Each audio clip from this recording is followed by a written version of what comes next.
Welcome to the Beau Show, the home of faith, family, and freedom.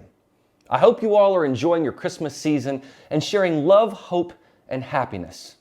Christmas is, of course, a time for the closeness of family, but we live in a digital world now. And the good thing about technology is that we can at least see each other on FaceTime or video chat with loved ones far away who can't be with us. This wintry bomb cyclone that came through made travel very difficult, and some might not have even made it to their destinations on time. But as we know, nothing takes the place of in-person interactions. We had to rely on Zooms throughout the pandemic, and while that's great that our technology permits that, think of how you felt when finally you could gather again. It's just a different dynamic. You see the person in 3D. One of the big gifts for Christmas was likely these virtual reality headsets. Artificial intelligence is now becoming a staple of the digital world and what we now call the metaverse. It's not enough to have a universe, we now have to have a metaverse. Currency is aiming to be digital, and we saw the dangers of crypto with FTX recently. The more digital it is, the more you don't really think about its worth, and so you'll spend more of it, perhaps. We are replacing physical things with digital things. We are replacing the physical world with an artificial world. And they say that's all to make our lives better. But is it? Is more time spent immersed in our cell phones a good thing? I realize that it can be a wealth of information, but the more we look down, the more we're not looking up at everything else around us. There were two movies that I remember that had this very futuristic plot about a progressive digital world that was supposed to make our lives better. One was Eternal Sunshine of the Spotless Mind with Jim Carrey and Kate Winslet. Take a look. Hello, I'm Howard Mirziak, founder and president of Lacuna Incorporated. Why remember a destructive love affair? Here at Lacuna, we have perfected a safe, effective technique for the focused erasure of troubling memories. In a matter of hours, our patented non-surgical procedure will rid you of painful memories and allow you a new and lasting peace of mind you'd never imagined possible. This is a hoax, right? I assure you no. Is there any risk of brain damage? It's on a par with a night of heavy drinking. Nothing you'll miss.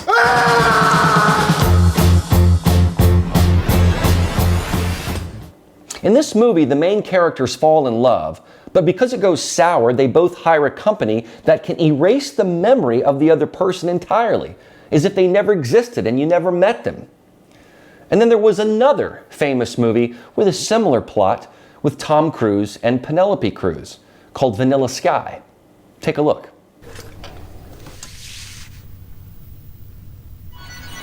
I have a universe inside me.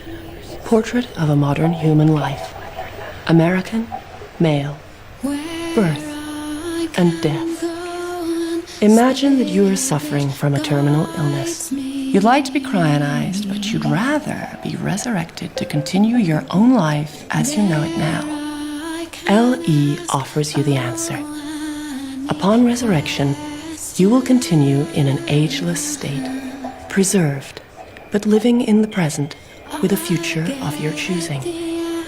Your death will be wiped from your memory. Your life will continue as a realistic work of art, painted by you minute to minute, and you'll live it with the romantic abandon of a summer day, with the feeling of a great movie or a pop song you always loved, with no memory of how it all occurred, save for the knowledge that everything simply improved. And in any instance of discontent, you'll be visited by technical support. It's all just around the corner, the day after tomorrow. Another chapter begins seamlessly. A living dream. Life extensions promise to you. Life Part 2. A living dream.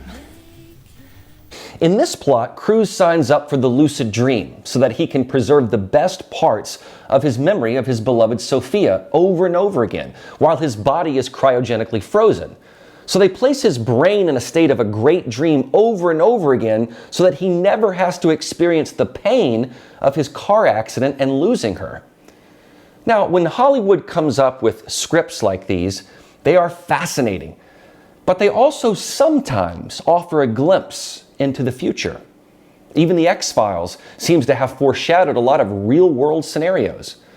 But what I'm about to show you is real, not from Hollywood, but a glimpse into the future. So I want to play a portion of the presentation now that you have some context.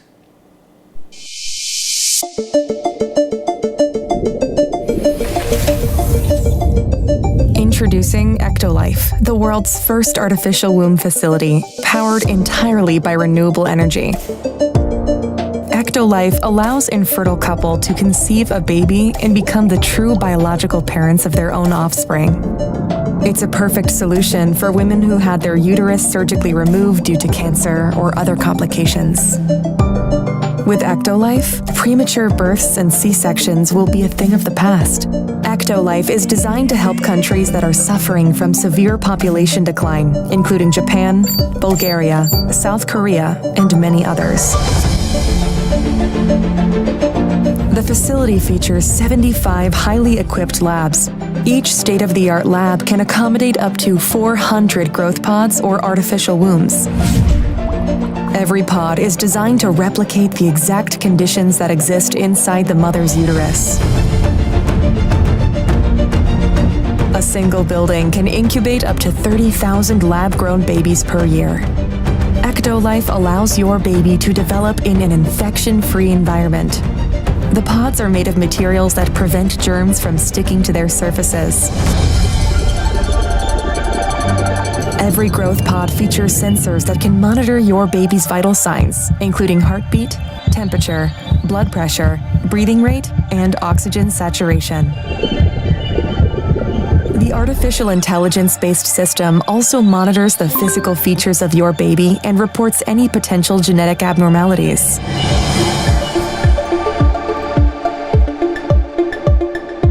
The pods are equipped with a screen that displays real-time data on the developmental progress of your baby. These data are sent directly to your phone so you can track your baby's health from the comfort of your zone.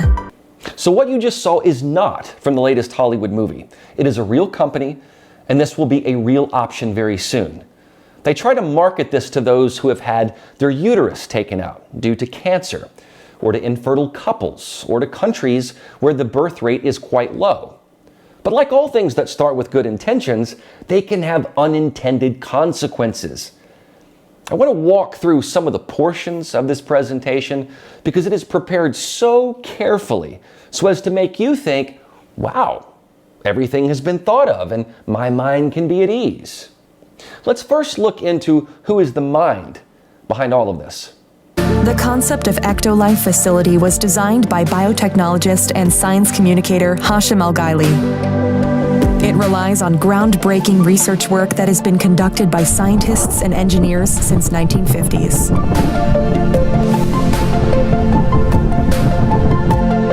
Tired of waiting for a response from an adoption agency?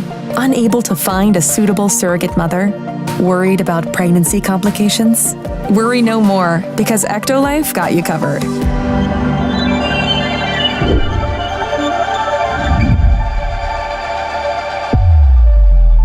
EctoLife, reinventing evolution. I went to Al-Ghaili's website and social media to find out more about who he is and why he created this. He quotes Elon Musk's concern about underpopulation. It seems that he is fascinated with ectogenesis. He thinks it can solve a lot of problems in our species. So he wants to remove all ethical barriers. You may recall similar discussions in the past regarding embryonic stem cells. He doesn't want any barriers whatsoever, so essentially, he is happy playing God. When asked if this was a new Matrix era, he replied that many sci-fi movies have made these types of ideas dystopian, and he sees this as an EctoLife era, not the Matrix era. Al-Ghaili is both a molecular biologist and a filmmaker author who is releasing a sci-fi book next year. On his Instagram Q&A about EctoLife, someone asked, "Why are you trying to do God's work?" He replied, "Is it God's work to suffer infertility and ovarian cancer? If God could have made humans perfect but didn't do so, then let humans assume the command of their own evolution and fix such problems. Let's not use religion as an excuse to limit ourselves from alleviating human suffering. But let's think about this. There is a difference, albeit a fine line, between allowing modern medicine to improve our lives and genetically altering components of the human genome, growing that baby outside of the mother's womb, and then allowing it to rise out of some pod to be presented to their parents. That means that for 9 months, that baby has been raised by and in artificial surroundings. You can play classical music to it. The mother can put on a haptic vest to feel kicks, but it's not the same. What troubled me was this suggestion that you can or should share this information with your family and friends. It vexed me that a person would feel compelled to share the mother-child experience with the world as if it were a tweet. That's an overshare, and we overshare enough as it is. This is different from showing everyone your ultrasound photo.